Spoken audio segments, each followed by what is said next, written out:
Welcome back to the Proverbs series, guys. For today's video specifically, I want to go to chapter 20, verse 5, which reads, "The purpose in a man's heart is like deep water, but a man of understanding will draw it out." Now, the reason I wanted to look at this verse in particular is because I feel like most of us walk around, I can't speak for anyone else actually besides myself, but I feel like a lot of people walk around with more going on inside than we have words for. All right, like there are motivations behind our decisions that we have never fully examined. You know, these are desires driving our behavior that we would struggle to name if someone were to ask us directly. There are wounds shaping our reactions, fears organizing our choices, and longings underneath our stated goals that we are not entirely conscious of. The inner life of a human being is not a shallow, easily readable thing. It is deep, and depth by its nature resists easy access.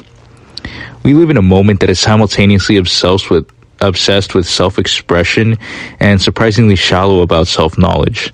Social media gives everyone a platform to broadcast their thoughts constantly, and yet genuine self-understanding, the kind that requires sitting quietly with yourself long enough to discover what is actually down there, is increasingly rare. We know how to perform ourselves. We are less practiced, though, at actually knowing ourselves. Proverbs 25, I believe, addresses this gap with an image that is both simple and remarkably accurate. Right? The inner life is like deep water, and the person of understanding has the capacity to draw it out, both in themselves and in others. And that combination of diagnosis and solution is exactly what makes this verse worth spending significant time with. So let's break down the verse. The purpose in a man's heart is like deep water.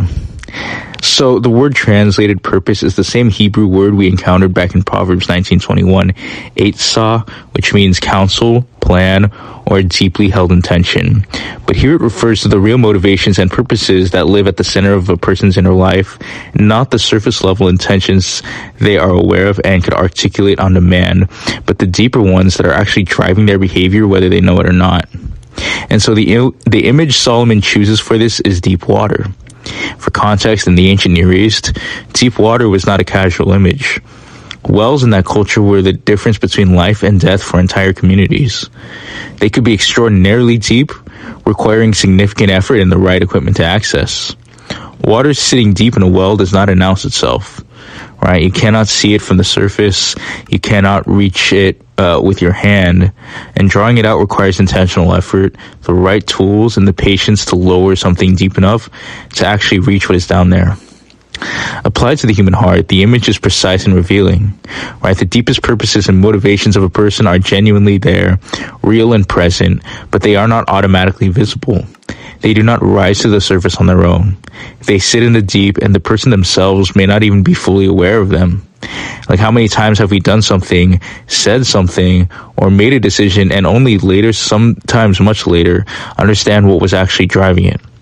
You know, how many times have we reacted to a situation with an intensity that surprised even ourselves, only to eventually discover that the reaction was connected to something deep that we had not examined or even known was there?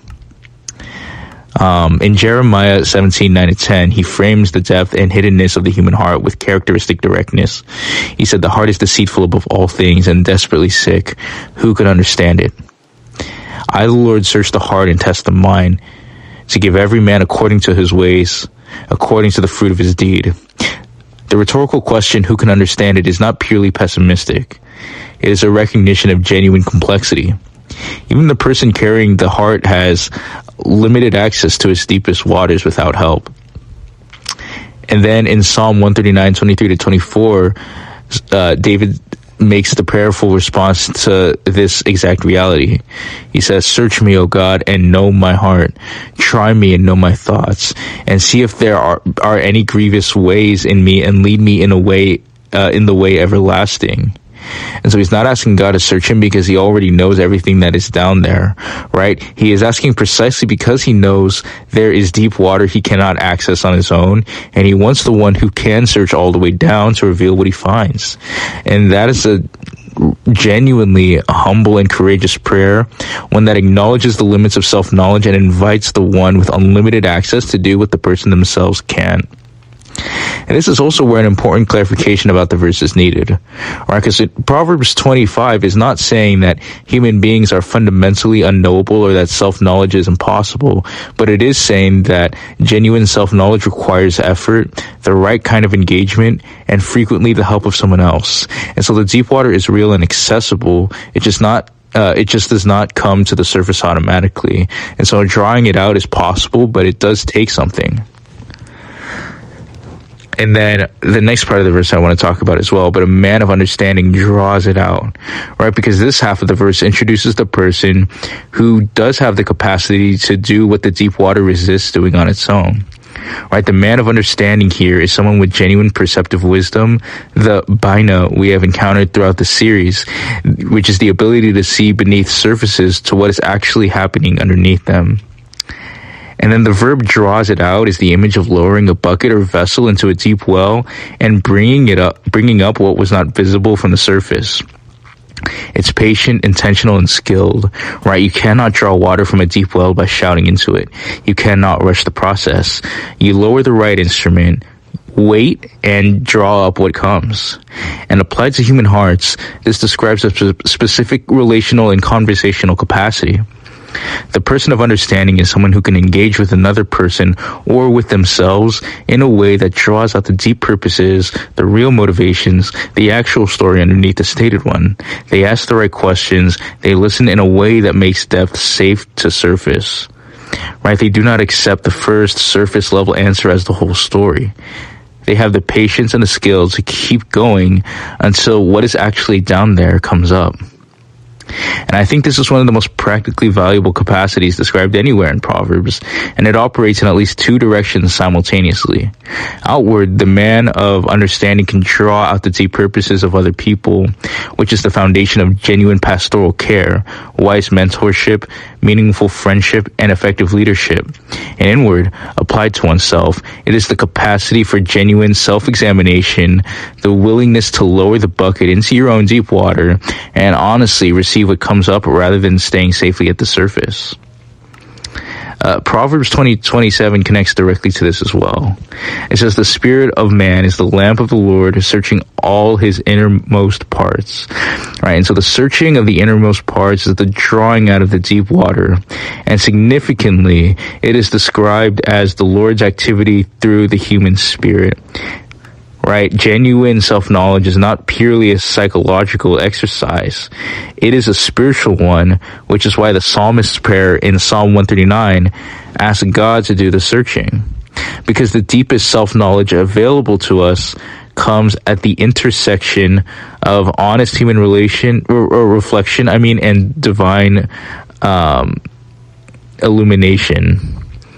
But I think the relational dimension of this verse also connects to one of the most consistent observations in both Proverbs and the New Testament about the value of genuine community, right? Like even later in Proverbs in 27:17, which we have referenced before, iron sharpens iron, right? The sharpening metaphor assumes contact, friction, and mutual engagement that surfaces what would not emerge in isolation.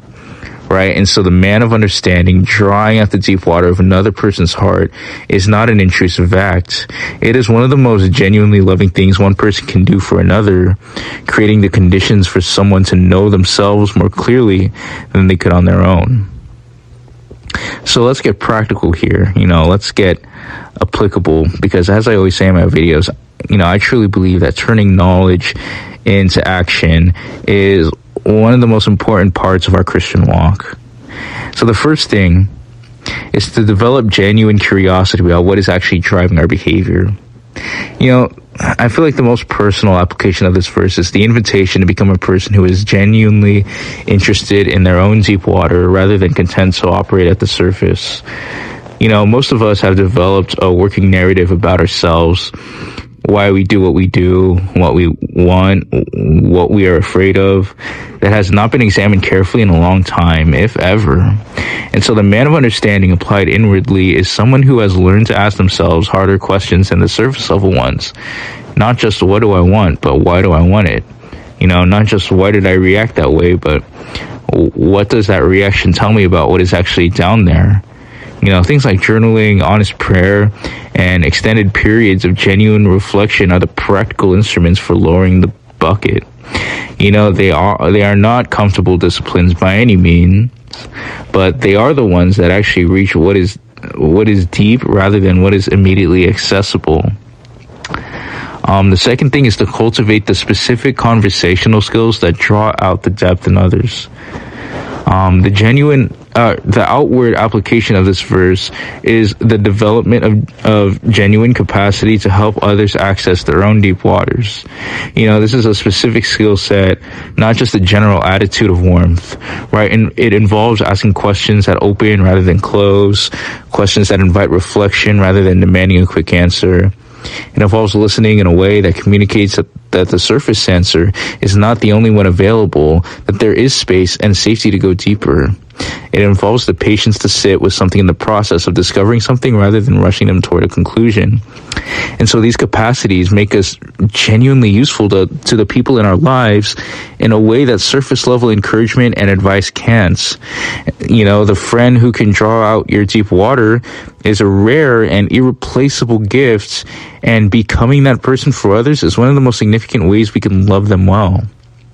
And then the third thing is to bring our deep water honestly before God rather than managing the surface of our spiritual life. I feel like the deepest application of Proverbs 25 is the one that connects our self-knowledge directly to our relationship with God. It is entirely possible to maintain an active, apparently healthy spiritual life at the surface level, regular Bible reading, consistent prayer, faithful church attendance, while the deep water of our actual motivations, fears, and desires remains unexamined and unsurrendered. God is not interested in the surface presentation. He is interested in the deep water. As the psalmist says in 51 verse 6, says, "You delight in truth in the inward being, and you teach me wisdom in the secret heart." So the truth in the inward being and the secret heart is precisely the deep water of Proverbs 20 verse 5, right? Bringing that honestly before God, not the polished version of ourselves, but the actual deep purposes and motivations we find when we lower the bucket is the spiritual practice that produces the kind of genuine transformation that surface level religion cannot. So let me just give a closing thought here. Proverbs 20 verse 5 is a verse about the dignity and the difficulty of self-knowledge and about the rare and valuable capacity to help others find the same. It takes seriously what most of us intuitively know but rarely act on, that the most important things about us are not the most visible things, and that accessing them requires more than a quick look in the mirror. The deep water is real, right? It is down there in every one of us. It contains our truest purposes, our most formative fears, our deepest longings, and the motivations that are actually running the show regardless of what we tell ourselves and others. Look, the man of understanding lowers the bucket and draws it up, not to expose or condemn what he finds there, but because water that stays in the deep cannot nourish anyone, and we were made for more than living at the surface.